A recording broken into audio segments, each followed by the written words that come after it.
तो अब हम बात करेंगे कि लोगों को ना ऑटोइम्यून डिजीज में बहुत थकान रहती है। ठीक है, अब रूमेटॉइड अर्थराइटिस जैसे मरीजों की बात करें तो उनको जोड़ों में तो दर्द होता है जो मेडिसिन से हम ठीक कर सकते हैं। कई बार उनका जो मेन कंसर्न रहता है कि हमको बहुत थकान रहती है। ठीक है, अब थकान को कैसे मैनेज करें, तो ये बहुत क्वेश्चन पूछे जाते हैं। तो थकान के लिए जो है सबसे पहले तो हमको देखना पड़ता है कि पेशेंट का थकान का रीजन अर्थराइटिस के अलावा और कुछ तो नहीं है। जैसे कि थायराइड वाले मरीज हो गए, उनको बहुत थकान रहती है। कई बार विटामिन B12 डिफिशियंसी या एनीमिया की वजह से थकान होने लग जाती है। साथ ही साथ जो है आपके अगर आप मेनोपॉज की तरफ जा रहे हैं तो आपका पोस्ट मेनोपॉजल सिम्टम्स भी थकान करा सकते हैं। तो मेनली जो बाकी कॉजेज होते हैं अर्थराइटिस के अलावा, तो उसके लिए हमको ढूंढना पड़ता है कहीं वो फटीग का रीजन तो नहीं है। कई बार जो आप मेडिकेशंस लेते हैं उससे भी थकान हो सकती है। तो मेडिकेशन ऑर्डर करके या जो मेडिकेशन थकान करा रही है उसे बंद करके हम देख सकते हैं जैसे आपकी थकान इंप्रूव हो रही है कि नहीं हो रही है। और दूसरी चीज जो इसमें बहुत जरूरी है, क्योंकि अर्थराइटिस वाले जो ऑटोइम्यून डिजीज वाले पेशेंट्स होते हैं उनके अंदर ना स्लीप बड़ी डिस्टर्ब रहती है। तो स्लीप का नॉर्मल होना, स्लीप का अच्छा होना, ये बहुत जरूरी है। तो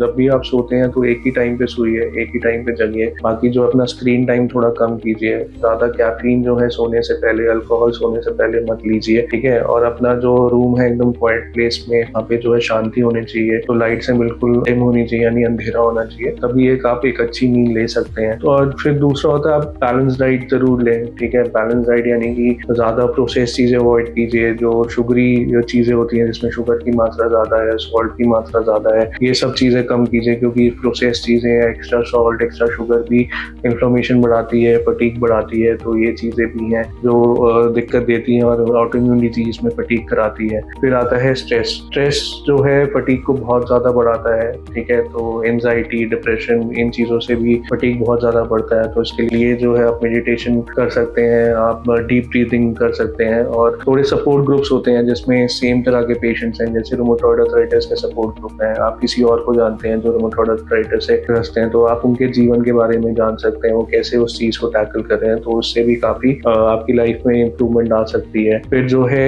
एक्सरसाइज करना बहुत जरूरी है फटीग को हटाने के लिए ऑटोइम्यून डिजीज के अंदर। तो एक्सरसाइज रेगुलर कीजिए। आप जो अपने टास्क है वो छोटे छोटे भागों में बांट दो, यानी कि सारा काम आपको एक ही बारी में करना है। ठीक है, उसको धीरे धीरे छोटे छोटे स्टेप्स में आप बांट के कर सकते हैं।